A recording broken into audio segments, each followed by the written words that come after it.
stopping by. Tonight, I want to know if you can guess what I'm going to do with this leftover pickle brine and leftover hot pepper brine. Well, I'm going to make shortcut refrigerator pickles and peppers. So all you need is some leftover brine, and you can really only do this once, and then some peppers, and I have a cucumber.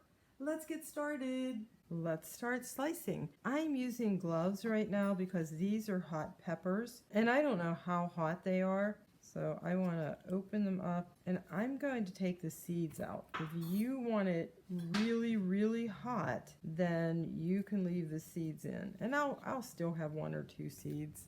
So I'm slicing them like that. I'll probably just cut them in half. I'll take the top off. And I'm going to get those seeds out of the center. And I can smell these. They smell kind of hot. The next thing that you're going to do is just slice them. That's about the size. Get that stuff out of my way. These, of course, are going to taste great on sandwiches. I think that they could taste really wonderful with some rice. That's how I'm going to do the peppers. And now I'll show you the cucumber. It's so simple. You could use a mandolin, but I'm just simply slicing them. Not quite 1/4 of an inch thick, but you could decide for yourself. Just keep on slicing. I like this style cucumber because the seeds are smaller and they're not quite as slimy, I think, inside. So I'll be back in a minute after I have everything chopped up. All of my peppers are cut up. I'm still wearing my gloves.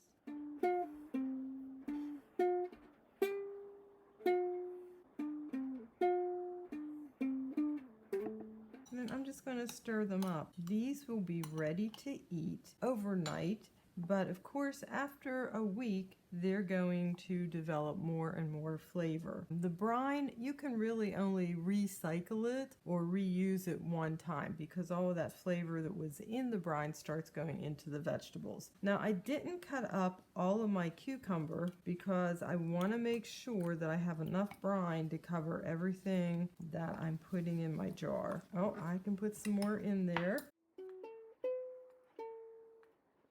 This was Emily's hack.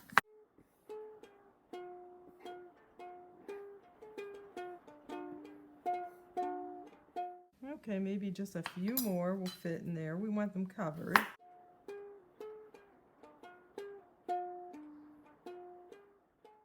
Okay, that looks good. Putting the lids on. And then they'll just be in the refrigerator at least overnight. I'll show you what they look like tomorrow. Now these smelled so good that I'm just going to see, do they pick up flavor instantly? You know what? They do already have a little bit of that pickle brine flavor. So tomorrow they're going to be even better, and in a couple days, wow. Before I put them in the fridge, I wanted to show you what they look like. So they're going in for overnight at first. Talk to you soon. It's been 24 hours and this is what the pickles and hot peppers look like. Okay, 24 hours later, and here's the taste test. They are tart, tangy, and crisp. Really delicious and have developed a lot of flavor just in 24 hours. I may or may not taste this hot pepper. I don't really like hot food. They're hot, they got a good flavor, but I can't even eat this, it's so hot. It's been several days since I sliced up that cucumber and put it in the leftover pickle brine. They still are awesome in appearance. They feel nice and crisp. They are so good. You got to try this hack. Emily, you came up with a winner. And of course, these hot peppers are too hot for me. We'll see you next week with another It's Vegan recipe.